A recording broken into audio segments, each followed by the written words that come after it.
it's Princess Sarissa back, and we last left off, we were in Drakenvale here. And we gotta find the dragon grass. And here's some weird guy, and he just hit and ran. Literally. He hit us, and then he ran away. What a jerk. I hope we don't run into him again. He doesn't seem very nice. We got some treasure here. Treasure's always good. Money. And here's something else that's good. New enemy! It's a little cat. And this cat is, he's weak to fire. So, simple fire spell, take him out. Quite a few enemies here that are weak against fire.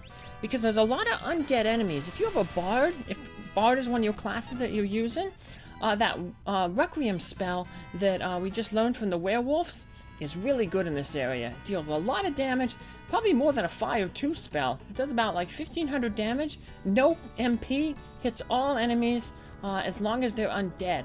Really good ability, so. I'm just gonna sneak up into this cave here. But first take out a new enemy, the Drippy. See the Drippy, they have a hammer. One of their spells they can use is called Magic Hammer. And this, it's actually a blue mage spell that you can get. It basically steals MP from a character. So, yeah, if you have a blue mage, you might want to learn that spell. So, like I said, it just drains a target of its MP.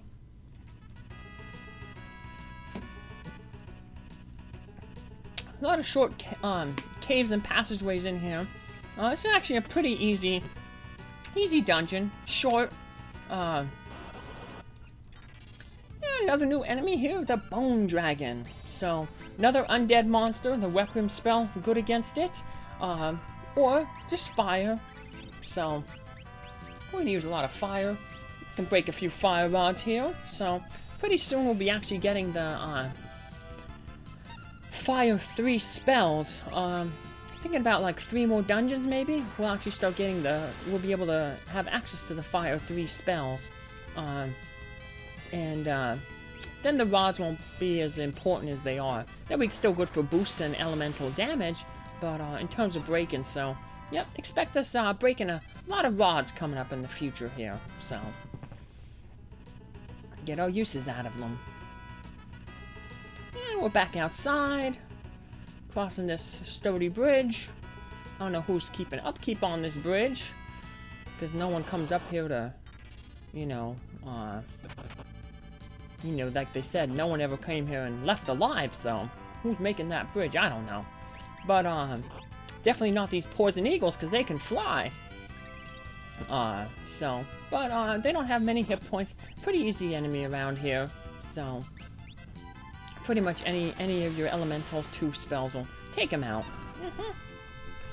And there we go. The only thing annoying about them is they can poison you, so we're gonna have to use up a lot of those antidotes, but we have a full reserve stack of them, so yeah, if we had a white mage, we wouldn't have to worry about that, because we can just use the Asuna spell to cure it, but once again, we are lacking that class.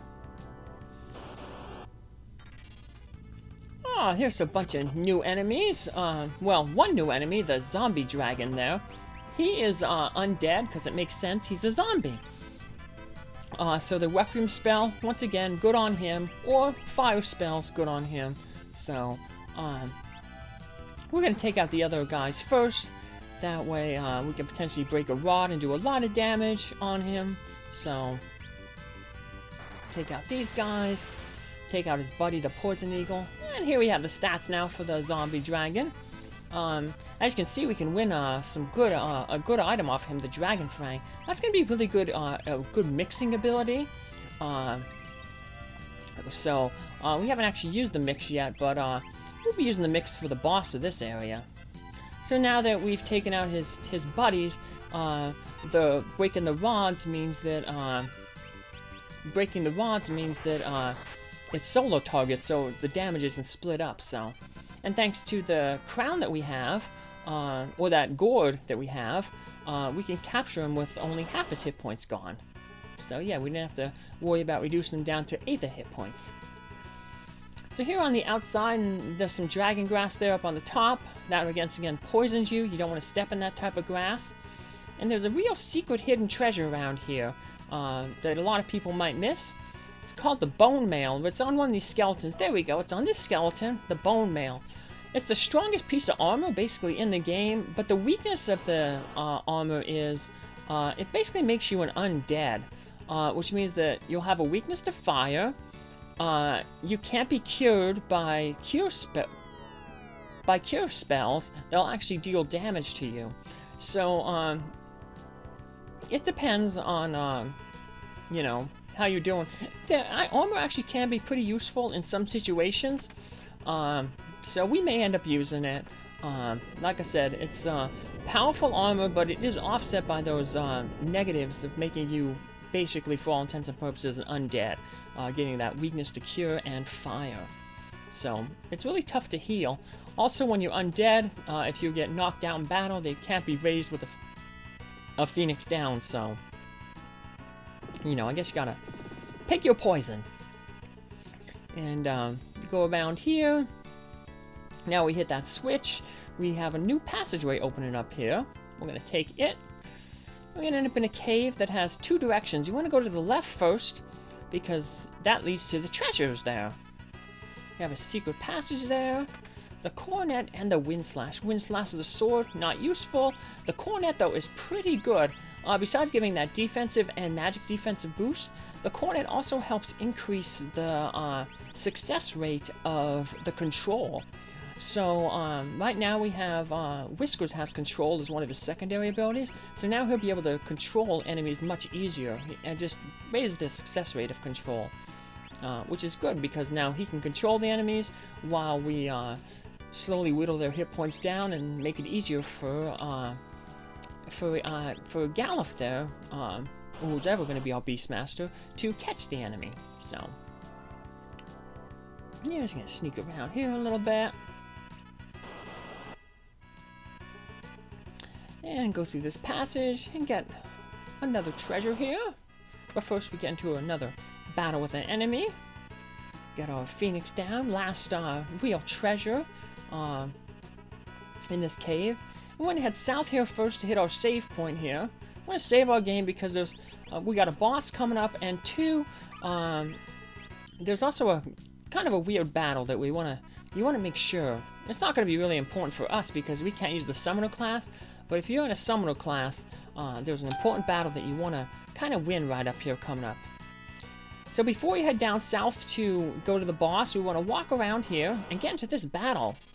And hey, it's that guy who hit and ran us before, but look, the enemies turn around and they're targeting him. And he's like, hey, help us, help me. And you don't want to damage him, because if you damage him, then you won't be able to get him as a summon after this battle. So we only want to use like single targeting attack. If you have that Requiem spell, really good to use here because the golem is not undead. So you'll be hurting both the bone dragon and the zombie dragon at the same time without hurting the golem. But we're just going to single target our spells. You don't want to break any rods because that would hurt the golem. But it's kind of like a timed battle.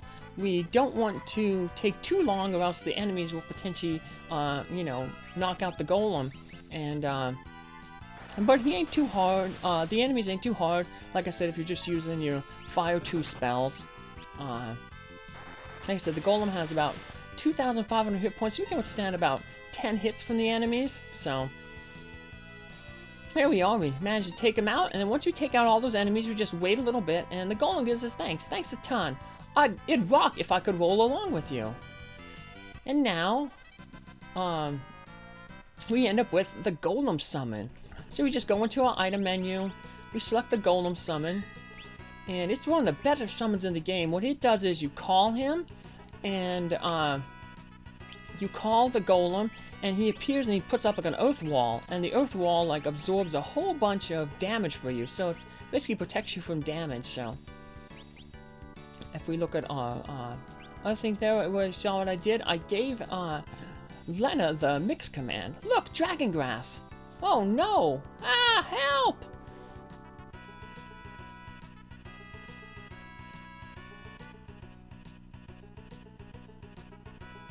This this is a real annoying boss. We'll see in a little bit. So it's important we have that mixed command. What the crap was that? Grass isn't supposed to attack people. That's no grass. That's a beast, a foul demon. This must be why all the drakes are extinct. So here we have the dragon pod, and he summons these little dragon flowers with him. Now, what makes this guy really annoying is those dragon flowers that he summons to help him, they inflict a whole bunch of status ailments. And those status ailments just make this battle really tough. Makes your characters old.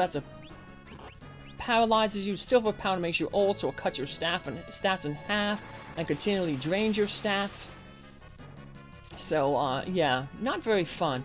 But luckily, he is not immune to instant death, so we can mix the death potion with a Phoenix Down and Dark Matter that we won from all those prototypes in the World 1, and that'll instantly take out that boss, and then we just have to break a rod, and that takes care of all the dragon flowers. And hey, the boss is done.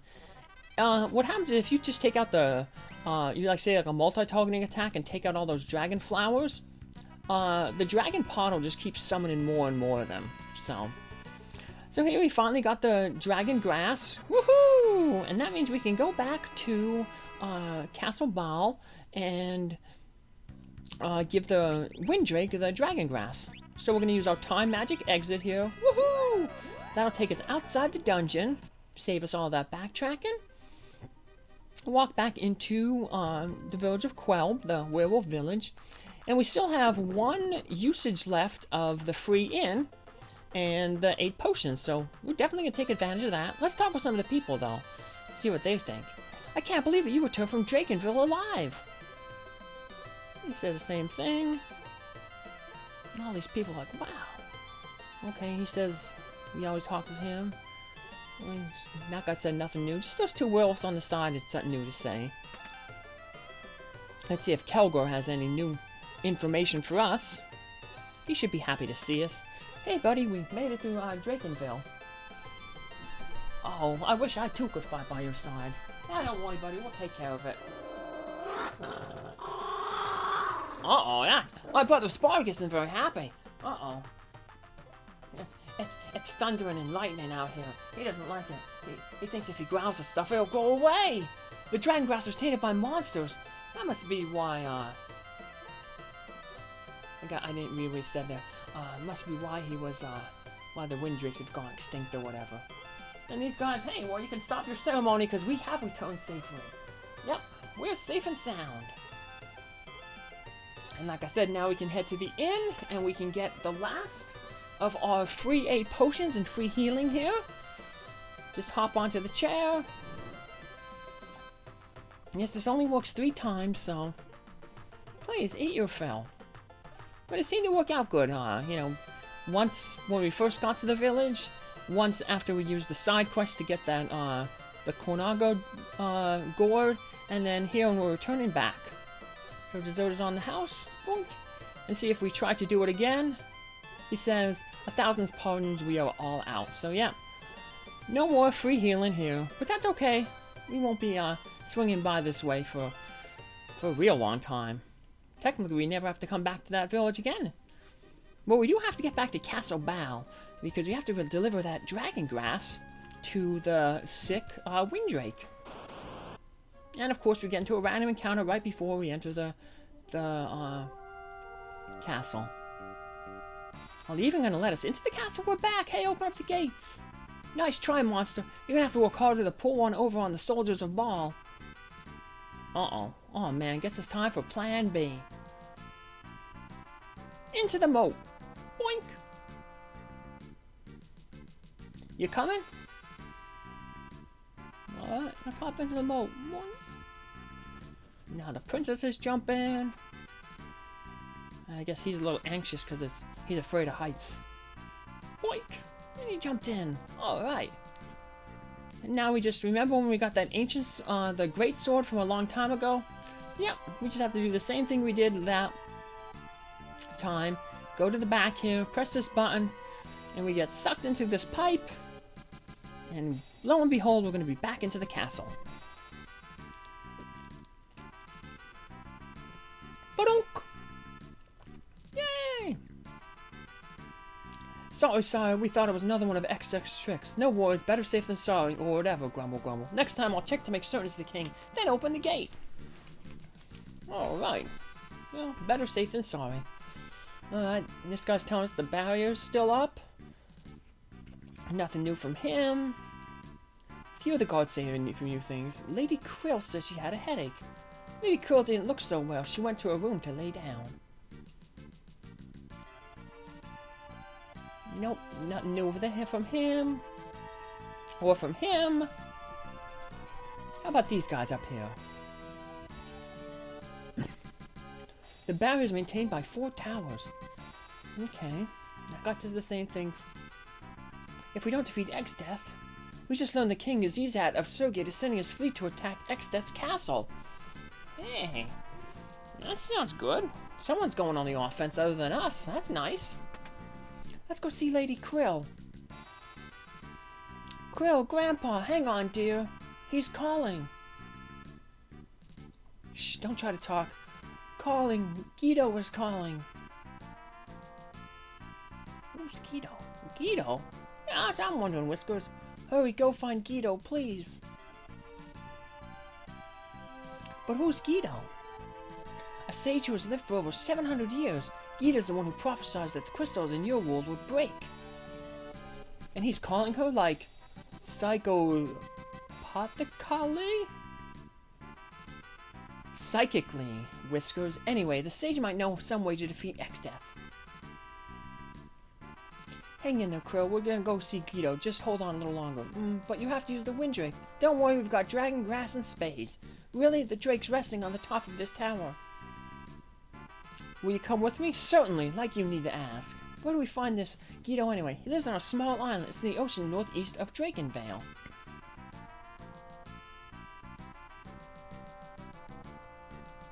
Alright. And we're just gonna go. Lady Krill collapsed. The Moogle says Kupo Pupo.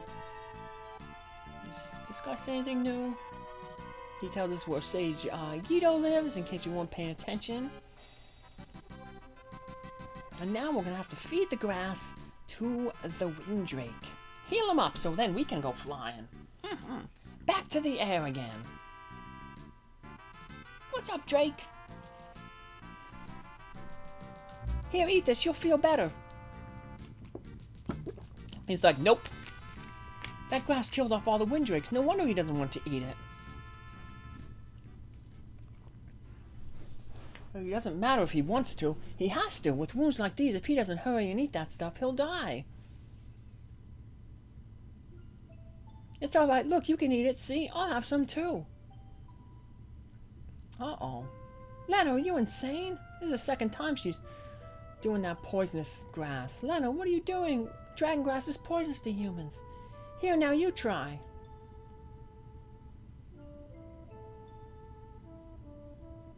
Oh, she really cares about those wind drakes. I wonder why she's so attached to them. I mean, well, you know, animals can be really important. I know my daddy's attached to all of us. That's a good boy. And all you minions are attached to your little critters. Lena!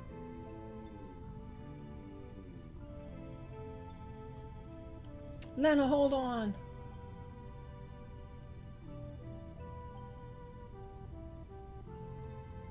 And she's kind of, what's she gonna do? She's coming with a potion or something. Drink this. Make it all better. Woohoo! Lena! Lena, you alright? Yes, thank you, Krill. Don't do things like that. It's ridiculously dangerous. Cripes, Lena, if something had happened to you, we'd need a new party member. I'm sorry.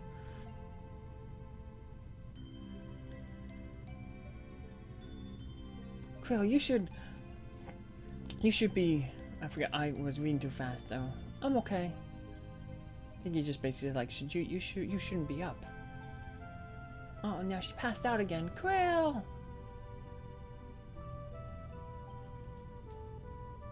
Don't worry about me. Jeez, oh Pete, every one of you guys is always going overboard.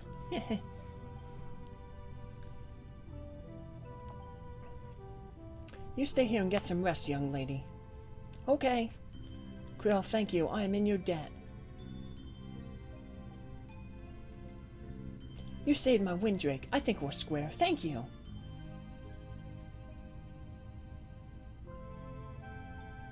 Alright. You rest up now. Got it? I will. You guys be careful too.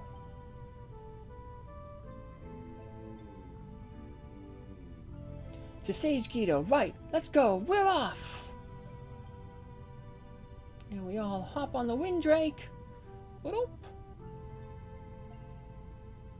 Ba-dum. And we're going to take to the skies and find Sage Guido in our next episode, minions. Take care, and I'll see you then. Thanks for watching. Have a good day. Bye.